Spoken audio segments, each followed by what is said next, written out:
नमस्ते बच्चों, आज हम प्राथमिक समूह के बाह्य विशेषता के बारे में पढ़ेंगे। प्राथमिक समूह की बाह्य विशेषताओं के बारे में पढ़ेंगे। पहला है शारीरिक समीपता, है ना। पहला प्राथमिक समूह के अंतर्गत विशेषता आती है शारीरिक समीपता, यानी कि व्यक्ति एक दूसरे के संपर्क में रह करके समीप रह करके अपने समूह को बढ़ाता है। फिर है सीमित आकार, और आकार उसका क्या होता है, प्राथमिक समूह का आकार क्या होता है, सीमित होता है। फिर है तीसरा है संबंधों की लंबी अवधि, और ये जो समूह बने होते हैं उसकी अवधि जो होती है बहुत लंबे समय तक रहती है, यानी कि समूह अपने स्थायी रूप से रहते हैं। प्राथमिक समूहों की आंतरिक विशेषताएं: लक्ष्यों में सादृश्यता, संबंध स्वयं साध्य होता है, संबंध व्यक्तिगत होता है, संबंध सर्वांगीण होते हैं, संबंध स्वतः होते हैं। यानी कि प्राथमिक समूह की आंतरिक विशेषता होती है कि लक्ष्यों में सादृश्यता, यानी कि वो अपने लक्ष्यों को लेकर के आगे बढ़ते हैं। संबंध स्वयं साध्य होता है, और आपस में जो उनके संबंध होते हैं वो एक दूसरे को सहयोग करने की भावना से बढ़ते हैं। फिर संबंध व्यक्तिगत होता है, और इनके जो संबंध होते हैं वो व्यक्तिगत होते हैं। संबंध सर्वांगीण होते हैं और संबंध स्वतः होते हैं। फिर आगे है प्राथमिक समूह को प्राथमिक कहे जाने के कारण, यानी प्राथमिक समूह को प्राथमिक क्यों कहा जाता है। यानी कि प्राथमिक का मतलब होता है कि सामान्य सा जो व्यवहार होता है, सामान्य जो संबंध होते हैं उनके प्राथमिक समूह के अंतर्गत गिना जाता है। प्राथमिक समूहों को निम्नलिखित कारणों से प्राथमिक कहा जाता है। पहला है समय की दृष्टि से प्राथमिक, समय की दृष्टि से प्राथमिक। फिर दूसरा है समय की दृष्टि से प्राथमिक। दूसरा है महत्व की दृष्टि से प्राथमिक। तीसरा है मौलिक मानव संघों का प्रतिनिधित्व करने की दृष्टि से प्राथमिकता। फिर चौथा है समाजीकरण की दृष्टि से प्राथमिक, संबंधों की प्रकृति के आधार पर प्राथमिक, और आत्मनियंत्रण की दृष्टि से प्राथमिक। यानी कि इनको प्राथमिक इसलिए कहा जाता है कि मौलिक मानव संघों का प्रतिनिधित्व करने की दृष्टि से भी इसे प्राथमिक कहा जाता है, कि मानव के जो मौलिक संबंध होते हैं उनको प्रतिनिधित्व करने के लिए या उनको दर्शाने के लिए की दृष्टि से भी इसे प्राथमिक गिना जाता है। फिर अगला है द्वितीयक समूह। द्वितीयक समूह का अर्थ होता है लुडबर्ग के अनुसार, यानी कि समाजशास्त्री लुडबर्ग ने द्वितीयक समूह की परिभाषा दी है कि द्वितीय समूह वे हैं जिनमें दो या दो से अधिक व्यक्तियों के संबंध अवैयक्तिक हित प्रधान तथा व्यक्तिगत योग्यता पर आधारित होते हैं। यानी कि द्वितीय समूह के अंतर्गत उनको गिना जाता है कि जिसमें दो या दो से अधिक व्यक्तियों के संबंध अवैयक्तिक, यानी कि आपसी संबंध जो होते हैं वो किसी भावनाओं को लेकर के हित प्रदान तथा व्यक्तिगत योग्यता पर आधारित होते हैं। फिर द्वितीय समूह प्राथमिक समूह से आकार में बड़े होते हैं। दूसरी विशेषता क्या है कि द्वितीय समूह जो है प्राथमिक समूह से आकार में बड़े होते हैं। इनमें घनिष्ठता का अभाव पाया जाता है तथा इनमें प्राथमिक समूह की विपरीत विशेषताएं पाई जाती हैं। द्वितीय समूह की विशेषताएं, द्वितीय समूह की विशेषताएं निम्नलिखित है। एक तो है बड़ा आकार, दूसरा है उद्देश्यों का विश्लेषीकरण, तीसरा है अप्रत्यक्ष संपर्क, चौथा है व्यक्तिगत तथा घनिष्ठ संबंधों का अभाव, पांचवा है उद्देश्यों की भिन्नता, और छठा है औपचारिक संबंध या इच्छा से स्थापित। यानी द्वितीय समूह की विशेषताओं में होता है कि इसका जो द्वितीय समूह का जो आकार होता है वो क्या होता है, बड़ा होता है, और उद्देश्यों का विशेषीकरण, और उसमें जो होते हैं कि कार्य करने के जो उद्देश्य होते हैं उनका विशेष महत्व होता है, और अप्रत्यक्ष संपर्क, यानी कि बिना जान पहचान के ही एक दूसरे का सहयोग करने की भावना। फिर ये व्यक्तिगत तथा घनिष्ठ संबंधों का अभाव, इसमें व्यक्तिगत संबंध और घनिष्ठ संबंधों का अभाव होता है द्वितीय समूह में। फिर उद्देश्यों की भिन्नता, यानी कि सभी के उद्देश्य अलग अलग होते हैं। औपचारिक संबंध, यानी कि औपचारिक रूप से एक दूसरे से संबंधित रहते हैं, और इच्छा से स्थापित, यानी कि व्यक्ति अपने इच्छा के अनुसार समूह में रहता है। फिर आगे है प्राथमिक एवं द्वितीयक समूह में अंतर, यानी प्राथमिक समूह द्वितीय समूह में क्या अंतर है। प्राथमिक एवं द्वितीयक समूह की विशेषताएं पूर्णतः एक दूसरे के विपरीत होती है, यानी कि दोनों समूह जो होते हैं वो एक दूसरे के विपरीत होते हैं। इन्हें निम्न आधारों पर स्पष्ट किया जा सकता है। पहला, छोटा बनाम बड़ा आकार। इधर इसमें कहता है कि इनका आकार जो होता है वो छोटा होता है। फिर है वैयक्तिक एवं प्रत्यक्ष संबंध बनाम अप्रत्यक्ष। वैयक्तिक का अर्थ होता है व्यक्तिगत प्रत्यक्ष संबंध होते हैं बनाम अप्रत्यक्ष और वैयक्तिक संबंध होते हैं। फिर है सामान्य हित पर आधारित बनाम विशेष हित पर आधारित। फिर है स्वाभाविक समूह बनाम कृत्रिम समूह। फिर है चौथा है असीमित दायित्व बनाम सीमित दायित्व। फिर है अनौपचारिक प्रकृति बनाम औपचारिक प्रकृति। फिर सातवां है सार्वभौमिक बनाम सार्वभौमिक नहीं। फिर आठवां है सर्वव्यापी प्रभाव बनाम सीमित प्रभाव। फिर नौवां है संपूर्ण व्यक्तित्व से संपर्क बनाम सीमित व्यक्ति से संपर्क। फिर है 10वां है समाजीकरण बनाम विशेषीकरण। और 11वां है अनिवार्य बनाम ऐच्छिक सदस्यता। यानी कि ये जो है इनकी विशेषताओं के अंतर्गत यानी कि इन दोनों में अंतर है। फिर है बनाम समिति व्यक्ति से संपर्क, समाजीकरण बनाम विशेषीकरण, अनिवार्य बनाम ऐच्छिक सदस्यता, सीमित कार्य क्षेत्र बनाम विस्तृत कार्य क्षेत्र। यानी कि इसमें सीमित कार्य क्षेत्र होते हैं और विस्तृत, और इसमें द्वितीयक समूह में विस्तृत कार्य क्षेत्र होते हैं। फिर है प्राथमिक संबंध बनाम द्वितीयक, और इसमें जो है प्राथमिक संबंध और इसमें जो है द्वितीयक समूह में द्वितीयक संबंध प्रमुख होते हैं, यानी कि गौण होते हैं, गौण संबंध होते हैं। फिर है सामूहिक हित व व्यक्तिगत हित, यानी कि प्राथमिक में तो जो होता है सामूहिक होता है, और इसमें जो होता है द्वितीयक में होता है व्यक्तिगत हित होता है। फिर है प्राचीनता का अंतर, यानी कि समय का अंतर उसमें होता है। यानी कि ये दोनों जो है ये प्राथमिक और द्वितीयक समूह में अंतर होता है कि प्राथमिक समूह के व्यक्ति किस प्रकार होते हैं, द्वितीयक समूह के व्यक्ति किस प्रकार होते हैं। फिर अगला आता है संदर्भ समूह की अवधारणा। संदर्भ समूह की अवधारणा का सर्वप्रथम प्रयोग मनोविज्ञान में हाइमन द्वारा 1942 में किया गया था। दूसरा है समाजशास्त्र में इस अवधारणा को व्यवस्थित रूप से विकसित करने का श्रेय अमेरिकी समाजशास्त्री रॉबर्ट के मर्टन को दिया जाता है।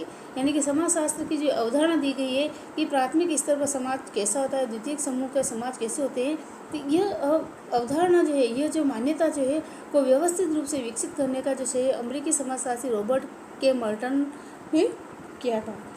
तीसरा है जब हम अपने समूह के मापदंडों का अनुपालन न कर किसी अन्य समूह के मानदंड को स्वीकार करते हैं तथा उसके साथ तादात्म्य स्थापित करना चाहते हैं, तो उस समूह को हम संदर्भ समूह कहते हैं। फिर दूसरे शब्दों में संदर्भ समूह वे समूह हैं जिन्हें आदर्श मानकर व्यक्ति मूल्यांकन करता है, और दूसरे शब्दों में संदर्भ समूह किसे कहते हैं कि जिन्हें आदर्श मानकर व्यक्ति मूल्यांकन करता है। यानी संदर्भ समूह होते हैं कि किसी से जुड़ करके उसके कार्यों को देख करके अपने कार्यों का मूल्यांकन करना तथा स्वयं उन समूह की तरह बनने का प्रयास करता है, और वो व्यक्ति क्या करता है कि उनको देख करके उनके कार्यों को देख करके अपने कार्यों से मूल्यांकन करके उनकी तरह बनने की प्रयास करता है। न्यूकॉम्ब ने संदर्भ समूह को 2 श्रेणियों में विभाजित किया है, सकारात्मक संदर्भ समूह और एक होता है नकारात्मक संदर्भ समूह। सकारात्मक संदर्भ समूह तो वो होते हैं कि जो सकारात्मक सोच रखते हुए अपने कार्यों का क्रियान्वयन करते हैं, और नकारात्मक संदर्भ समूह जो होते हैं वो नकारात्मकता की तरफ बढ़ते हुए उन समूह में जुड़ते हैं। फिर अगला टॉपिक आता है परिस्थिति एवं भूमिका। परिस्थिति किसे कहते हैं कि व्यक्ति के जीवन में आने वाली परिस्थितियों में उसका दायित्व क्या होता है।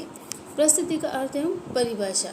परिस्थिति व्यक्ति की समूह अथवा समाज में पद की सूचक है। यह पद व्यक्ति को समाज द्वारा स्वतः ही प्रदान किया जा सकता है। यानी कि परिस्थिति जो है व्यक्ति के समूह अथवा समाज में पद की सूचक है। यानी कि यह जो है व्यक्ति के समाज के अंदर व्यक्ति की प्रतिष्ठा को बताती है। यह पद व्यक्ति को समाज द्वारा स्वतः ही प्रदान किया जा सकता है। यह व्यक्ति अपने गुणों एवं योग्यता के आधार पर पा सकता है। यानी कि व्यक्ति समाज के अंदर अपने गुणों या अपनी योग्यता के आधार पर इस परिस्थिति पर पहुंचता है। एक व्यक्ति की परिस्थिति सदैव ही दूसरे व्यक्तियों की परिस्थितियों की तुलना में ही होती है। अकेले व्यक्ति की कोई परिस्थिति नहीं होती। यानी कि आगे बढ़ने की या लोगों से आगे संपर्क बढ़ने की जो परिस्थिति होती है वह अकेले व्यक्ति की कोई परिस्थिति नहीं होती है। परिस्थिति एक व्यक्ति के दूसरे व्यक्तियों की तुलना में प्राप्त अधिकारों एवं कर्तव्यों का परिचायक भी है। यानी कि परिस्थिति जो है वो एक व्यक्ति को दूसरे व्यक्ति की तुलना में अधिकार एवं कर्तव्यों का परिचायक भी है। यानी कि अधिकार एवं कर्तव्यों का दर्शाने का कार्य भी करती है। प्रत्येक परिस्थिति के साथ सामाजिक नियम, मूल्य, मानदंड जुड़े होते हैं जिनका पालन करना होता है। यानी कि प्रत्येक परिस्थिति के साथ यानी कि सामाजिक नियम या उनके मूल्य जो होते हैं यानी कि उनके नियम कानून और मानदंड जुड़े होते हैं जिनका पालन उसको करना होता है। एक व्यक्ति समाज में एक साथ अनेक परिस्थितियों को प्राप्त करता है, किंतु वह किसी एक ही प्रमुख परिस्थिति के द्वारा समाज में जाना जाता है। एक व्यक्ति जो है समाज में एक साथ अनेक कार्यों को, अनेक परिस्थितियों को प्राप्त करता है, यानी कि अपने उस कार्यों के द्वारा की योग्यता को प्राप्त करता है, किंतु वह किसी एक ही प्रमुख परिस्थिति के द्वारा समाज में प्रतिष्ठित माना जाता है।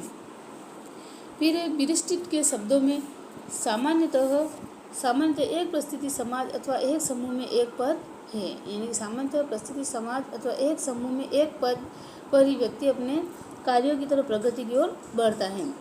आर्गवन तथा निमकॉम के अनुसार परिस्थिति की सबसे सरल परिभाषा यह है कि यह समूह में व्यक्ति के पद को प्रतिनिधित्व करती है, यानी कि व्यक्ति के पद और प्रतिष्ठा को निर्देशित करने का कार्य करती है। परिस्थिति और भूमिका के आवश्यक तत्व, यानी परिस्थिति किसे कहते हैं, भूमिका, इन दोनों के आवश्यक तत्व क्या क्या होते हैं। परिस्थिति और भूमिका का निर्धारण समाज के सांस्कृतिक कारकों एवं मूल्यों द्वारा होता है। परिस्थिति और भूमिका की अवधारणा को दूसरे व्यक्तियों के संदर्भ में ही समझा जा सकता है। एक ही परिस्थिति एवं भूमिका का निर्वाह अलग अलग व्यक्तियों द्वारा अपने अपने ढंग से किया जा सकता है, यानी कि प्रत्येक परिस्थिति के अंदर व्यक्ति किस आधार पर, यानी कि प्रत्येक व्यक्ति अपने अलग अलग तरीके के द्वारा उस परिस्थिति को संभालने के लिए, उस परिस्थिति से बाहर आने के लिए अपने एक अच्छे पद को प्राप्त करने की भूमिका का निर्वहन करता है। प्रत्येक परिस्थिति एवं भूमिका व्यक्ति के संपूर्ण सामाजिक पद का एक भाग ही होती है, यानी प्रत्येक परिस्थिति जो होती है मनुष्य के जो संपूर्ण सामाजिक पद की एक भाग ही होती है, यानी कि उसकी जो भूमिका होती है वो एक पद के लिए प्रतिष्ठित होती है। परिस्थिति एवं भूमिका के आधार पर संपूर्ण समाज विभिन्न परिस्थिति समूह में बटा होता है, और यानी कि लास्ट में परिस्थिति एवं भूमिका के आधार पर संपूर्ण समाज विभिन्न परिस्थितियों में बटा हुआ होता है, यानी कि समाज के अंदर विभिन्न प्रकार की परिस्थितियाँ आती है। उस परिस्थितियों में व्यक्ति अपनी भूमिका को बना करके या अपनी समाज में अपना स्थान बना करके उन परिस्थितियों को समूह में बांटा जाता है। प्रत्येक परिस्थिति के साथ एक विशेष मूल्य एवं प्रतिष्ठा जुड़ी होती है। एक व्यक्ति एक ही समय में कई परिस्थितियों को धारण करता है, लेकिन वह सभी का निर्वहन समान योग्यता एवं कुशलता के साथ नहीं कर पाता है, यानी एक व्यक्ति एक ही समय में एक परिस्थितियों का निवारण कर सकता है और वो भी अपनी योग्यता और कुशलता के साथ। उच्च निम्न परिस्थिति के कारण सामाजिक संस्तरण एवं वैविध्यीकरण होता है।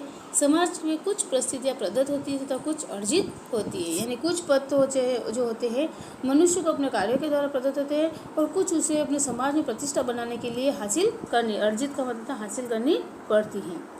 फिर अगला है परिस्थितियों का संगठन तथा परिस्थिति से संबंधित कुछ अवधारणाएं, यानी कि परिस्थितियों के संगठन को समझने के लिए किंगस्ले डेविस ने, यानी कि समाजशास्त्री किंगस्ले डेविस ने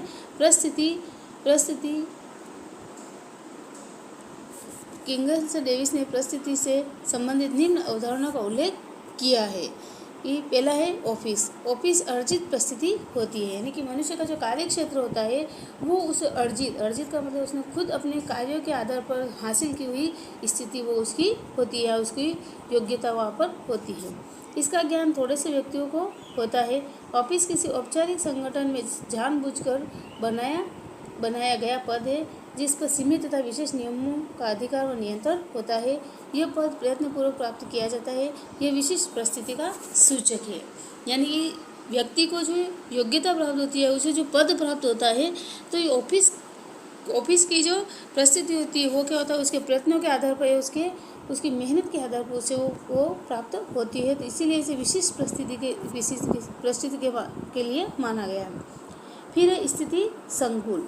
एक व्यक्ति समाज में अनेक परिस्थिति एवं ऑफिस प्राप्त करता है। व्यक्ति द्वारा प्राप्त इन विभिन्न परिस्थितियों एवं ऑफिसों के योग को स्थिति संकुल कहते हैं, यानी कि व्यक्ति एक ही समय में अनेक कार्यों को करके अपनी प्रतिष्ठा और पद को बना लेता है तो उसे स्थिति संकुल कहते हैं।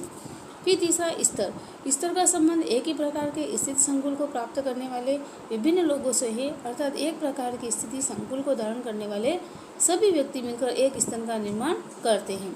यानी कि एक परिस्थिति का निवारण करने के लिए प्रत्येक व्यक्ति मिलकर के, है ना, मिलकर के उस स्तर का यानी कि उस कार्य को पूर्ण करके एक योग्यता को प्राप्त करते हैं, तो उसे स्थिर स्तुत परिस्थिति कहते हैं। फिर पांचवा है प्रतिष्ठा, सम्मान और श्रेणी। समाज में प्रत्येक परिस्थिति के प्रति लोगों में आदर एवं श्रद्धा की अलग अलग मात्रा पाई जाती है। यानी कि प्रत्येक व्यक्ति के अंदर परिस्थिति का सामना करने के लिए आदर एवं अलग अलग मात्रा पाई जाती है। यानी कि लोगों के प्रति आदर और श्रद्धा की जो भावना होती है वो अलग अलग पाई जाती है, उसे उस परिस्थिति की प्रतिष्ठा कहते हैं।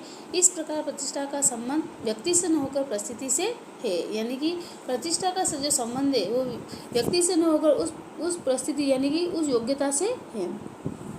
फिर दूसरा सम्मान। सम्मान का संबंध किसी परिस्थिति को धारण करने वाले व्यक्ति की कार्यकुशलता, दक्षता, विशेषज्ञता, क्षमता, कर्तव्यपरायणता एवं सफलता से है। यानी कि व्यक्ति को समाज में सम्मान किस आधार पर मिलता है कि किसी परिस्थिति को धारण करने वाले व्यक्ति की उसकी कार्यकुशलता यानी कि उस परिस्थिति को किस प्रकार से वो पूर्ण करता है, यह जो उसके कार्य करने की जो कुशलता है उसके आधार पर दक्षता या उसमें कितनी योग्यता है, और विशेषज्ञता यानी कि उस परिस्थिति को समझने और सोचने की क्षमता उसके अंदर कितनी है, क्षमता यानी कि उस परिस्थिति के अंदर रह करके वो किस क्षमता तक अपने कार्यों को पूर्ण करता है, कर्तव्यपरायणता एवं सफलता से है। यानी कि सम्मान उसे तभी प्राप्त हो सकता है कि उसके कार्यों को देखकर, उसकी क्षमताओं को देख करके सफलता उसे प्राप्त होती है। समाज में पाई जाने वाली समान प्रतिष्ठा वाली स्थितियों की समग्रता को ही श्रेणी कहते हैं, और समाज के अंदर जो समान प्रतिष्ठा वाली स्थितियों की समग्रता को ही श्रेणी कहते हैं कि कौन किस श्रेणी का व्यक्ति है। फिर है परिस्थिति प्रतीक। कई बार परिस्थितियों को उनके प्रतीकों के आधार पर पहचाना जा सकता है। ये प्रतीक किसके पोशाक, बेज, श्रृंगार साधन आदि कोई भी भौतिक या सांस्कृतिक तत्व हो सकते हैं। फिर अगला है मुख्य परिस्थिति। प्रमुख परिस्थिति वह है जो दूसरी परिस्थितियों की तुलना में अधिक महत्वपूर्ण एवं अग्रणी होती है। मुख्य परिस्थिति का मतलब है कि वो मान और सम्मान या उस स्थिति को जो दूसरी परिस्थिति की तुलना में अधिक महत्वपूर्ण अग्रणी होती है, यानी कि उस परिस्थिति को पूर्ण करने के लिए जो अग्रणी यानी आगे होती हैं, उन परिस्थितियों का सामना करके व्यक्ति अपनी सफलता को प्राप्त करता है तो महत्वपूर्ण हो जाता है। मुख्य परिस्थिति के आधार पर व्यक्ति की वर्ग परिस्थिति भी ज्ञात हो जाती है कि इस व्यक्ति की कितनी योग्यता है। इसके निर्धारण के अलग अलग समाजों में अलग अलग आधार है, यानी कि हर समाज के अलग अलग नियम और कानून है, और उसके आधार पर ही व्यक्ति के गुणों को परखा जाता है। फिर है सातवां परिस्थिति संबंध। कई परिस्थितियाँ जोड़े के रूप में होती है, जैसे माता पिता। प्रत्येक परिस्थिति जोड़े के साथ कुछ मानदंड भी जुड़े होते हैं, यानी कि व्यक्ति के जो संबंध होते हैं, यानी कि व्यक्ति जिससे जुड़ा होता है, जिन परिस्थितियों से जुड़ा हुआ होता है, तो प्रत्येक परिस्थिति जोड़े के साथ कुछ मानदंड भी जुड़े होते हैं, यानी कि कुछ नियम और कानून उस व्यक्ति के परिस्थिति के साथ में जुड़े हुए होते हैं। तो धन्यवाद। ये तुम्हारा लेसन यहाँ तक पूरा आगे